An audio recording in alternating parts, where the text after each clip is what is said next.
Friends, वेदना stories में आपका स्वागत है। मेरी आज की कहानी है अपना अपना सहारा। मंदिरा, क्या सोच रही हो? सुबह सुबह खिड़की पर खड़े मयंक की आवाज सुनकर मंदिरा ने आंखों से आंसू पोंछते हुए कहा, आज तुषार को गए पूरे 2 साल हो गए। याद है, आज उसकी बरसी है। मयंक, भगवान ने हमारा साथ इतना बड़ा अन्याय क्यों किया? उसे बुलाना ही था तो मुझे भी बुला लेता अपने पास। अब आगे की जिंदगी कैसे कटेगी? हमारी इकलौती औलाद ही हमसे छीन ली ईश्वर ने। कहते हुए मंदिरा मयंक से लिपट कर रोने लगी। मयंक पत्नी को चुप कराते हुए कहने लगा, काश उसने शादी की होती तो आज कम से कम एक बहू तो होती जो हमारे बुढ़ापे का सहारा बनती। कम से कम अमेरिका में ही अपनी पसंद की लड़की से शादी कर लेता। पति की बात सुनकर मंदिरा को जैसे कुछ याद आ गया। हाँ, जब उससे आखिरी बार फोन पर बात हुई थी तो वो कह रहा था कि आपके लिए बहू पसंद कर ली है, घर आऊंगा तो सब कुछ बताऊंगा। तुम भी मंदिरा आज 2 साल बाद बता रही हो। मैं क्या करती? उसके बाद ही तो उसका एक्सीडेंट हो गया। फिर मुझे क्या होश था? लेकिन मंदिरा, अगर सच में कोई लड़की उसकी जिंदगी में थी तो उसका क्या हाल हुआ होगा? अब तक तो उसने शादी कर ली होगी, और क्या पता उसके कारण ही उसका एक्सीडेंट भी हुआ हो। नहीं, उस समय कार में तुषार अकेला था और गलती आगे से आ रहे ट्रक वाले की थी। अच्छा, अब ये सब मत सोचो, मंदिर भी जाना है। बेटे की बरसी का कार्यक्रम उन्होंने मंदिर में सादे तरीके से किया। शाम के करीब 6 बजे थे कि दरवाजे की घंटी बजी। मयंक ने उठकर दरवाजा खोला तो सामने सलवार कमीज पहनी एक लड़की खड़ी थी। उसने अपना परिचय तुषार की सहकर्मी के रूप में दिया। दोनों अमेरिका में एक ही हॉस्पिटल में डॉक्टर थे। उसने बताया कि उसका नाम प्रियंका है और वो पूरे 2 साल बाद भारत लौटी है। उन लोगों से ऐसे ही मिलने चली आई। वो पूरे 2 घंटे रही और इन 2 घंटों में उसने घर का वातावरण ही बदल दिया था। कितने दिन बाद घर में हंसी की आवाज आई थी। जाते समय प्रियंका ने पूछा, आप लोगों को मेरा आना बुरा तो नहीं लगा? आप लोगों को? अगर मंदिरा ने बीच में ही कह दिया, नहीं, तुमसे मिलकर बहुत अच्छा लगा। तुम किसी दिन खाने पर आओ अपने घर वालों के साथ। प्रियंका के जाने के बाद मंदिरा ने मयंक से पूछा, मैंने उसे खाने पर बुलाकर गलत तो नहीं किया? पति के नाम सिर हिलाने पर उसे राहत मिली। इसके बाद प्रियंका 2 बार तुषार के घर आई। एक बार अपने भाई भाभी के साथ भी आई थी। परिवार में उसके भाई भाभी ही थे। प्रियंका ने कई बार उन्हें अपने घर बुलाया, पर हर बार वे टाल जाते। फिर अचानक 1 महीने तक प्रियंका नहीं आई। उसका फोन नंबर भी मंदिरा से खो गया था। अक्सर दोनों की आंखें दरवाजे पर लगी रहती थी। आखिर एक दिन मयंक ने कहा, शायद अमेरिका वापस चली गई हो। अच्छा याद है ना, कल 15 नवंबर यानी तुषार का जन्मदिन है। मंदिर जाना है सुबह। हाँ, कल वो पूरे 32 साल का हो जाएगा। दूसरे दिन जब मयंक मंदिर से लौटे तो दरवाजे पर प्रियंका को खड़ा देखकर मंदिरा बहुत खुश हो गई। फिर उसका ध्यान उस 6-7 महीने के बच्चे पर गया जो प्रियंका की गोद में था। दरवाजा खोलकर जब अंदर गए तो प्रियंका ने कहा, आप लोग मंदिर गए थे ना? आज तुषार का जन्मदिन है इसलिए। मगर तुम्हें कैसे पता? वही बताने आई हूँ। मयंक ने मंदिरा की तरफ देखा और सोफे पर बैठ गए। दोनों के दिमाग में एक ही ख्याल आने लगा कि कहीं ये वो लड़की तो नहीं जिसके बारे में तुषार ने बताया था। प्रियंका ने सब कुछ सिलसिलेवार बताना शुरू किया। आज से 4 साल पहले, मुझे याद है अच्छी तरह, उस दिन भी 15 नवंबर था। तुषार और मैं दोनों ही 3 साल के स्पेशलाइजेशन कोर्स के लिए भारत से आए थे। करीब 1 साल हो गया था अमेरिका आए। उस दिन जब उसने मुझसे डिनर पर चलने को कहा तब पता चला कि उसका जन्मदिन है, तो मैंने हाँ कर दी। डिनर से लौटते समय जब वह मुझे घर छोड़ने आया तो उसने कहा, प्रियंका, एक बात कहूँ? मैंने कहा, आज सब माफ है। अचानक मेरा हाथ पकड़कर कहने लगा, मैं तुमसे प्यार करता हूँ, तुमसे शादी करना चाहता हूँ। तुम मुझे सोच समझ कर जवाब देना। और वो चला गया। मैंने उसकी बात को मजाक में लिया। फिर अगले 5 दिन तक वो हॉस्पिटल भी नहीं आया। फिर अचानक रविवार को सुबह मेरे घर आ गया और सीधे पूछने लगा, और क्या सोचा मेरे बारे में? मैंने आश्चर्य से उसे देखते हुए कहा, मुझे लगा तुम मजाक कर रही हो। नहीं मैडम, मैं आपसे प्यार करता हूँ। हाँ, अगर तुम्हारी जिंदगी में पहले से कोई है तो मैं अपना हाथ पीछे खींचता हूँ, और नहीं तो प्लीज मुझसे प्यार ना करने का कारण बताओ। उसके किसी भी सवाल के लिए मैं तैयार नहीं थी। उस दिन किसी तरह मैं उसे टाल गई। पिछले 1 साल से हम दोनों कार्डियक डिपार्टमेंट में थे, साथ थे। मगर कभी लगा ही नहीं कि तुषार मुझे चाहता भी है। धीरे धीरे उसके प्यार में मैं भी रंग ही गई।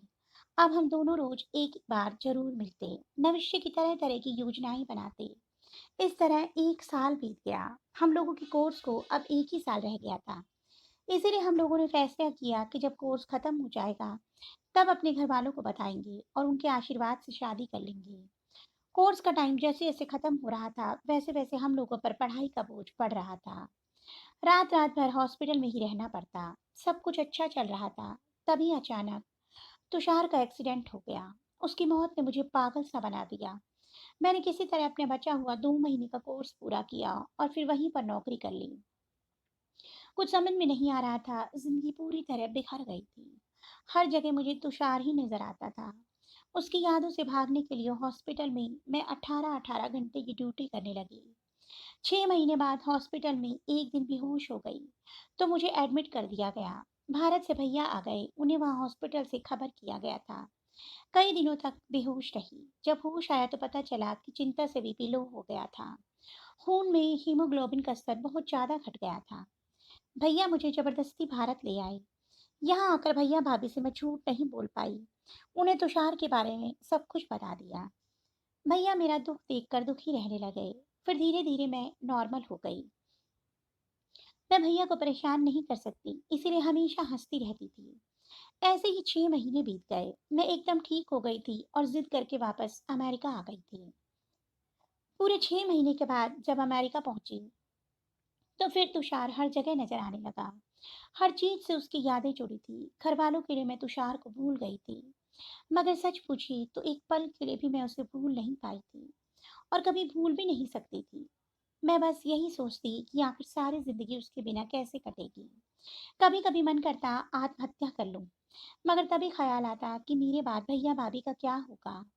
आप लोगों का भी ख्याल आता था। जब भारत आई थी तो कई बार आपके घर भी आई, मगर कभी दरवाजे तक आने की हिम्मत नहीं हुई। एक दिन जब मैं अपने लेटर बॉक्स में लेटर देख रही थी तो एक लिफाफा मिला जिस पर तुषार का नाम था और एक केयर ऑफ में मेरा नाम था। अंदर जाकर जब मैंने उस लिफाफे को खोला तो लेटर लेटर स्पर्म बैंक का था। उससे पता चला कि 1 साल पहले तुषार ने अपने स्पर्म बैंक में फ्रीज कराए थे। उसने शायद मेरा भी पता दिया था। तभी उसके लेटर का जवाब ना मिलने पर मेरे पते पर लेटर भेजा गया था।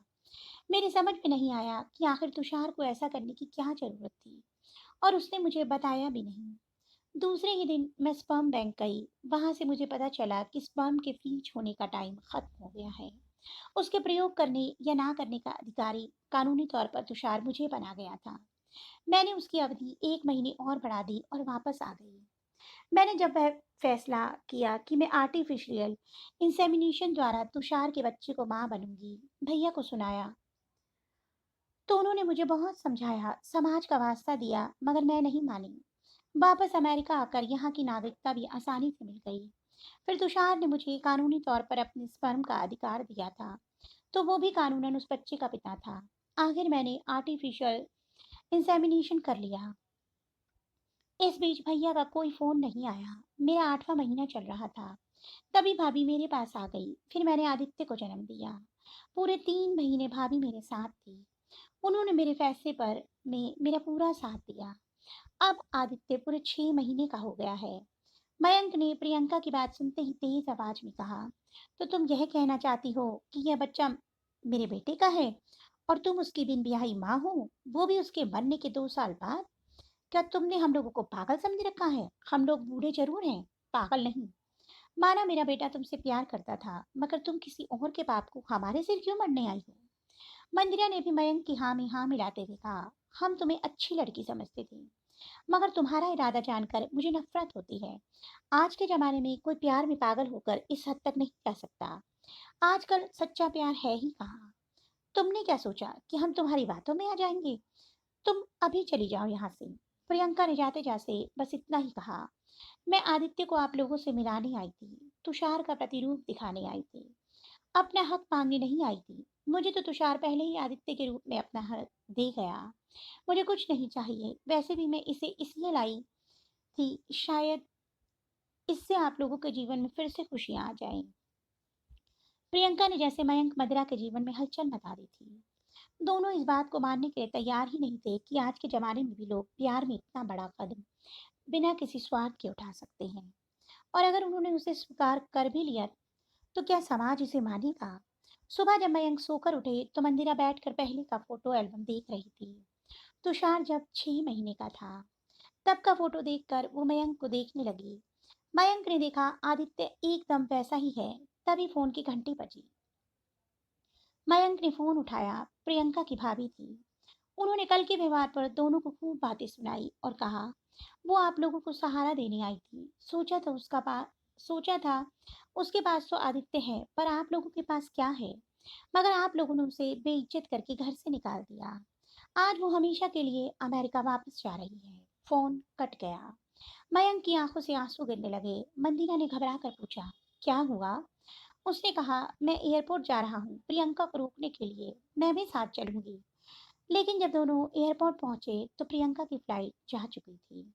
मंदिरा ने कहा हम लोगों ने देर कर दी अपना सहारा खुद ही खो दिया। तभी मयंक ने कहा नहीं अभी देर नहीं हुई है। हम लोग खुद उसके पास चलेंगे। चलो अभी पासपोर्ट ऑफिस चलते हैं। इससे पहले कि देर हो जाए अमेरिका के वीजा के लिए अप्लाई करना है। और दोनों हाथ पकड़कर पासपोर्ट ऑफिस चल दिए नए उत्साह से अपना सहारा वापस लाने। सच में दोस्तों ऐसा हो सकता है कि उसने अपने स्पर्म बैंक में फ्रीज किए हों। और करने कराने वाले हम कौन होते हैं? ये तो सब भगवान की इच्छा से ही होता है। कई बार हम जब भगवान ने हमें इस दुनिया से लेना हो तो वो हमसे कुछ ऐसा काम करा जाते हैं जिसकी आशा शायद हम और लोग नहीं कर पाते हैं। लेकिन कभी कभी कुछ ऐसा भी घटित हो जाता है जो किसी ने सोचा भी नहीं होता है। तो दोस्तों आपको मेरी कहानी कैसी लगी कमेंट बॉक्स में अवश्य बताइएगा। अगर आपको मेरी कहानी अच्छी लगी तो मेरी कहानी को लाइक कीजिए और मेरे चैनल को सब्सक्राइब करना ना भूलिए। जल्द ही एक नई कहानी के साथ मिलूंगी। तब तक के लिए बाय बाय।